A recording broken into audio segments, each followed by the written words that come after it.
Hello, and welcome to Top Story Daily Edition. I'm JNS Editor-in-Chief, Jonathan Tope. Thanks for joining me for a discussion on the most pressing issues in the Jewish world. Please like, subscribe, and give us good reviews when you listen to the show. Now let's get started. In the last 8 months, opposition to the aid that Israel receives from the United States has grown. There are good reasons for the Jewish state to stop the fund. But the latest push to end the aid program is not rooted in an understanding that it is in Israel's best interest to no longer be dependent on American-made weapons. Nor is it based on an understanding that the symbolism of the assistance works against maintaining support for an alliance that benefits both countries. Instead, the burgeoning movement to go ahead with it is rooted in contempt for Israel's democratically elected government and the majority of its citizens, and as a way to exert pressure on the Jewish state and downgrade the long-term and crucial alliance. That's why, although I agree that in the long run Israel would be far better off giving it up, this isn't the time to do so. For it to happen in the context of the debate over judicial reform in Israel, in which critics of Prime Minister Benjamin Netanyahu are falsely labeling coalition members as opponents of democracy and would-be authoritarians, would lend credence to these libels.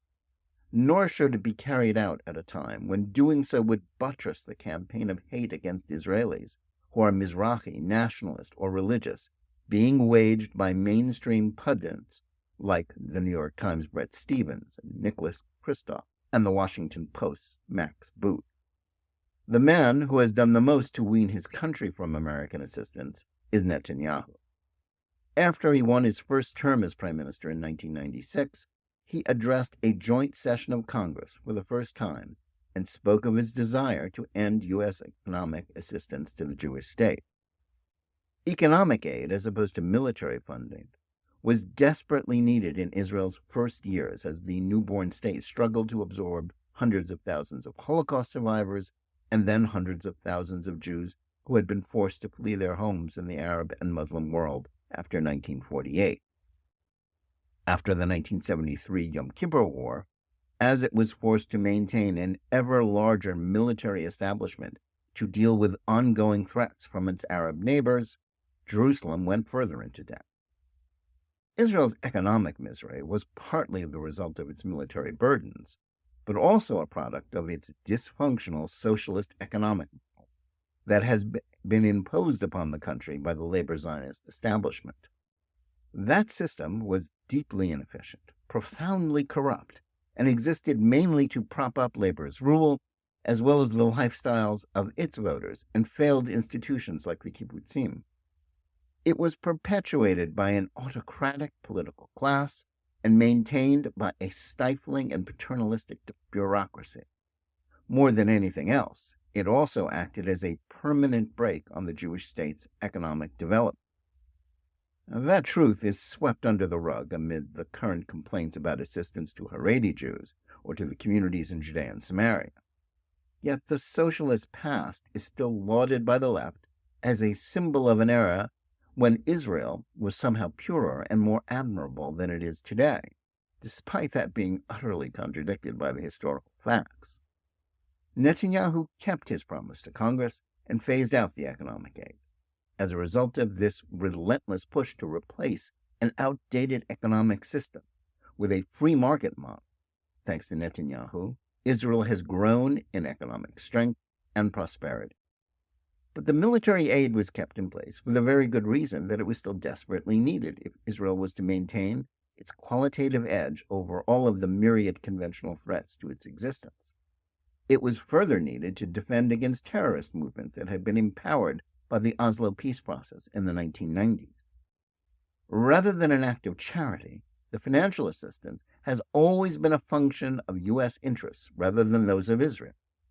Israel received few weapons or aid until after its victory in the 1967 Six-Day War, when it became more of a regional power that could serve as a strategic asset to the United States, rather than a burden.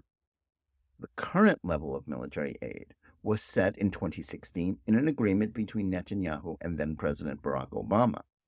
The $38 billion price tag on the package that is spread out over a 10-year period ending in 2026 is often cited as evidence that Americans are being unfairly taxed to benefit a nation that doesn't need it. Moreover, the aid is routinely spoken of as evidence that the Jewish state is the main beneficiary of American munificence, despite it being far less needy than many other countries. These claims ignore a basic fact about U.S. military aid to Israel. Almost all of it is spent in the United States. As such, it might better be described as federal assistance to American arms manufacturers and their employees. It is also misleading to speak of Israel as the largest recipient of American aid. The United States has always spent far more on subsidizing the defense, and by extension the economic prosperity, of its NATO allies. The proportion of the U.S. budget that actually goes to NATO military capability is about $7 billion.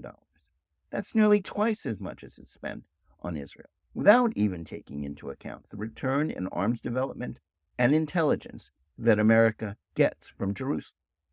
The difference is that it is spent in the context of the U.S. defense budget rather than on an aid package. Yet even that figure is now dwarfed by the massive sums being sent to Ukraine to fight Russia.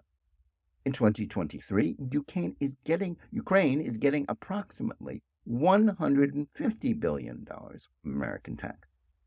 That's nearly 40 times the amount that Israel is given to spend in the United States on arms.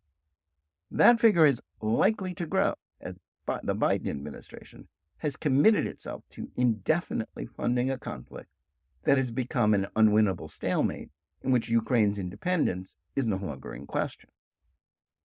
Seen in that context, U.S. aid to Israel isn't nearly the big deal its critics make it out to be.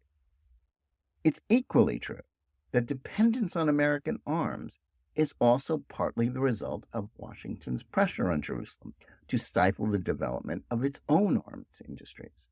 The most famous example of that was the all-out push to cancel the development of the Lviv fighter plane in 1987 and instead purchase American-made F-16s. The United States has always preferred this dependence because it gave it political leverage over the Israelis. Since then, Israel has developed many weapons and joint projects with America in ways that benefited both countries' national defense, of which the Iron Dome missile defense system is the most well-known and successful. It is equally true that Obama wanted to lock up a long-term aid package precisely because he saw it as a way to exercise control over the Jewish state. He sought to force it to accept his appeasement of Iran's nuclear quest, in addition to creating an unstable and likely terrorist-run Palestinian state. As such, Israel would do well to begin planning for a future in which it can and should pay for its own weapons and develop even more of them at home. Nevertheless, the current agitation to end aid is not about the best interests of either country. The anti-Israel left, including groups like J Street, have supported limits or conditions placed on aid so as to hamstring the Jewish state's efforts to fight terrorists and force it to make concessions to Palestinians who don't want peace. They have now been joined by more mainstream, like Booth, who support a severing of ties because of their hatred for Netanyahu and his government.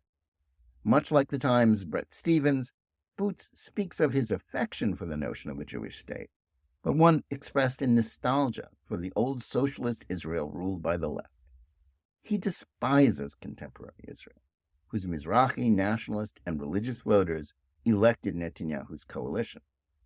American liberals, who have accepted the lies about Netanyahu's efforts to reform Israel's judiciary being an authoritarian coup, have bought into the false notion that it is an intolerant notion that no longer shares American values. Those taking this position claim that they are merely aiding the left's anti-Bibi resistance movement that seeks to retain power despite losing elections and unironically claims to be defending democracy.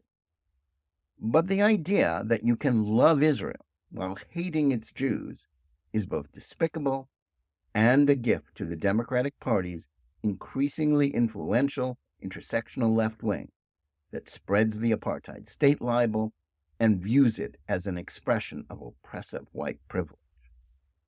Smart defenders of Israel are right to argue that ending U.S. aid is necessary in the long run to defend Israel's interests and ultimately its independence. Still, cutting these ties in the context of the debate about judicial reform and the efforts to topple Netanyahu would be perceived as the first step towards ending the alliance with the United States, rather than a move towards a healthier relationship. Israel's friends must reject this link. It would be better to wait until a moment like that of 1996, when Netanyahu can end the aid as an indication of the Jewish state's economic, military, and political strength, as opposed to a retreat away from a relationship with Washington that remains key to Israel's future. Thanks for listening. Please remember to tune in every day for Top Story Daily Edition and every week for the full hour-long JNS TV program. Whether you're listening to us on Apple, Google Play, Spotify, or any of the other podcast platforms, or on the JNS YouTube channel, please like and or subscribe to Top Story, click on the bell for notifications, and give us good reviews. Please write to us at editor@jns.org and let us know where you listen or watch the show and what you think about it. And remember, keep reading and thinking for yourself.